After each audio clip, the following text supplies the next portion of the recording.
What is up, PokeMoshPit? Wilechase here, and I'm bringing you guys the first Black and White 2 battle on PokeMoshPit, and it's going to be an OU match here against Shofu. So, also keep in mind, this is going to be in full Japanese, because none of the English patches are really, they're all buggy right now, so I don't really have one yet, but I will try and explain the battle as much as possible. So, yeah, Black and White 2. I hope you guys are excited for this as me, because I'm really excited for all the metagame changes that are going to be happening, the new forms.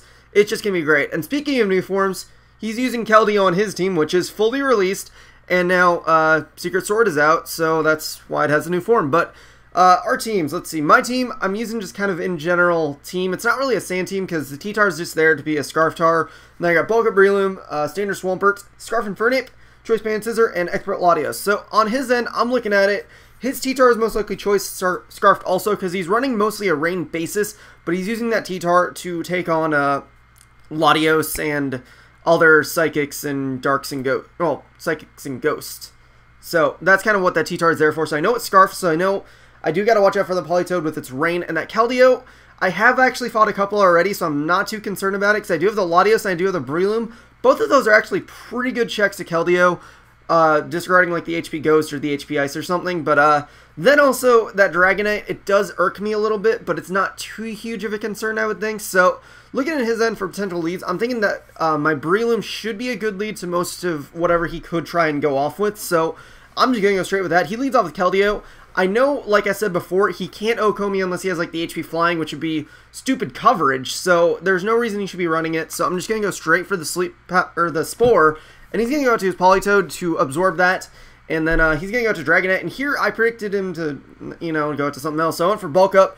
But obviously with Dragonite there, I can't really do that. So I go to T-Tar just to take any potential hit. If it goes for Dragon Dance, I can take care of that. But he's actually a sub T-Wave set because he goes for T-Wave there. I saw the sub. I know he's probably going to be T-Wave, so that's why I went out to Swampert to get the rocks up. And I'm going to just start Ice Beaming it, try and get it out of here. But he goes to the Dragon Tail, which he gets a crit on, which just lowers my Swampert survivability a lot. But now Dragon Tails me out to T-Tar. I know he's going to probably predict my switch right back into Swampert, so I'm not going to go right back out to it, predicting the Thunder Wave. I'm just going to go for Stone Edge to break the sub. And he unfortunately Dragon Tails me out to Breloom, which really doesn't help me at all. So I sped this part up because it's kind of stally. But go back into Swampert because obviously I can't do anything with Breloom against this thing. And he Dragon Tails me out to Breloom again. Like, I would have accepted anything else but Breloom at this point. But it's like, nope, just go right back out to Breloom. And it's like, wow, really? Thanks, game. But I just gotta go right back out to Swampert because it's the only thing I really have to take a Thunder Wave, and I don't want anything else to take it just yet, and I need to try and break that sub ASAP. I knew he would go for the Roost though, but I thought maybe Ice Beam would still do more, but I forgot that sub T-Wave Dragonite does run special defense EVs, but he Dragon Tails me out to Infernape, which I do kind of like. Like I said, this is a Scarfed Ape, so I can go for HP Ices, try and, weaken as much as possible. But now, since he's behind his sub, I figure I can get off an HP Ice to, well, obviously I can't get off an HP Ice to break it, and then maybe I just need to really work past its multi-scale at this point. So I'm going to go for another HP Ice. Looks like it does a bit more than 25%, which is perfect, because now he can't Roost up for multi-scale. So now he's going to be forced to Thunder Wave me before he goes for Roost. Otherwise, it'll be completely pointless for him to go for Roost. But he gets off that Thunder Wave, and I knew he would go for Roost here, but for some reason, it didn't click him. Like, I was thinking about going out to Latios, but there was some fear in the back of my mind of him going for the Thunder Wave.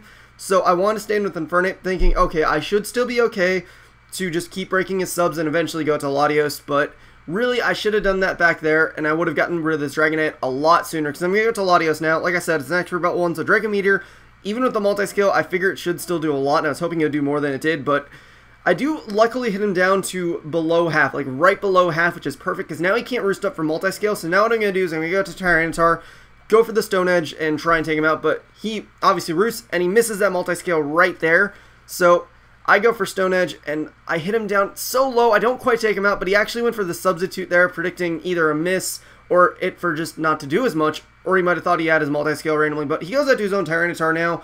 Obviously, I'm locked into Stone Edge, I can't take a hit. I don't want anything else on my team to die just yet, so I'm going to go to Infernape as Death Fodder, because, like, as compared to my Latios being paralyzed, Infernape paralyzed is not going to be any help to me, especially with his rain basis on his team. So I'm going to go to Scizor because I know obviously he's locked into superpower. He's not going to want to take a bullet punch or anything. So I'm just going to go straight for a U-turn. He goes out to Fortress and just take on anything that Scizor might want to go for, which obviously I went for a U-turn. So, you know, it does a little bit, but not too much. But I go into Breloom because I know that can take on Fortress pretty well. Because, you know, I can bulk up on it. He can't really hit me too hard anyways, so I might as well just do that. But here, after Dragonite died, I forgot what his last Pokemon was because I knew 4 of his Pokemon, to his 2 weather starters, Keldeo and that Fortress. I forgot completely about this Gyarados.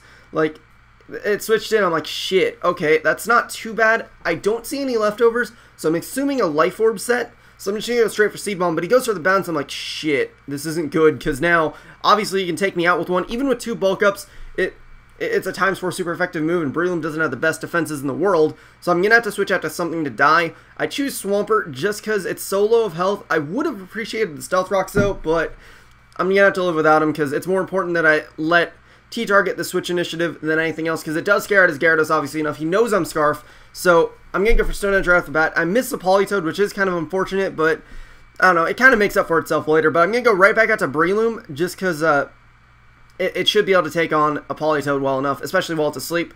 So he brings in the Fortress on the double switch. I don't know what he was actually predicting, but I go for Seed Bomb, predicting him to go to Gyarados, and then I'm going to go right back out to T-Tar, predicting him to go for another bounce, but he does very well predict that and go for the Waterfall, which honestly I should have stayed in another turn to scout it, but I wanted to be there after he bounced so that I could hit him with a Stone Edge, because I honestly didn't know what kind of Gyarados he was. I was thinking he was either Scarf or Banded, and either way I should have been able to take it on. But I go to Latios because I figure I should at least be able to take a Waterfall and then retaliate with something, but I know that he probably won't want to stand and go for that Waterfall, so I'm going to go for the Surf, predicting the switch out, and he went out to Politoed basically just to die. And I do get a crit there with that Surf, which kind of makes up for the Stone Edge miss, but it's not really relevant, as you'll see later. But I knew the fact that Latios was in against Politoed, it was perfect bait for his T-Tar, so I knew he'd go right into that. So I go to Breloom. I knew I could take any hit from him, so I'm just going to go straight for Drain Punch.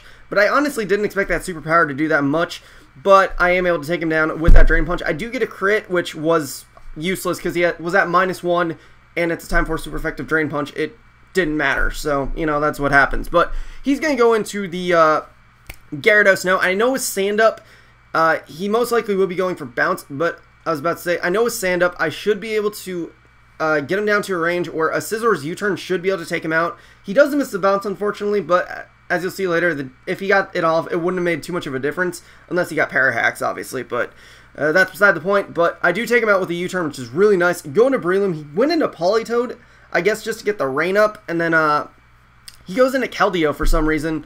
I guess because he thought maybe a Life Orb boosted Hydro Pump should be able to take me out, but we both calced it. He actually scored a crit there. I would have been able to take him out with Seed Bomb, and I would have lived with like 30% at least, so it's, you know, that's how the game goes. So now it's going to be a little bit closer, because now there's the fact that I don't have Breloom to sweep the rest of the team, but I go into Latios because I knew I'd be able to take on his Keldeo. He goes out to his Politoed, his Death Fodder, so that works out for me, because now Politoed's out of the way. It gives me a little bit of extra leeway against him, but go for Surf on the Fortress, because I just want to get a little bit of damage off on it, but I see it does nothing, so I'm going to go to Scizor and go for the Superpower to try and get more damage off. Plus, in case he wants to switch out to Keldeo, it'll hit really hard. Also, Superpower looks really cool in Black and White too. But he's just going to start laying up random hazards, because he knows he's not going to do too much damage to me, so it's more worth it to do that for him. But I'm going to go right back out to Latios, because I figure his only attacking move is going to be that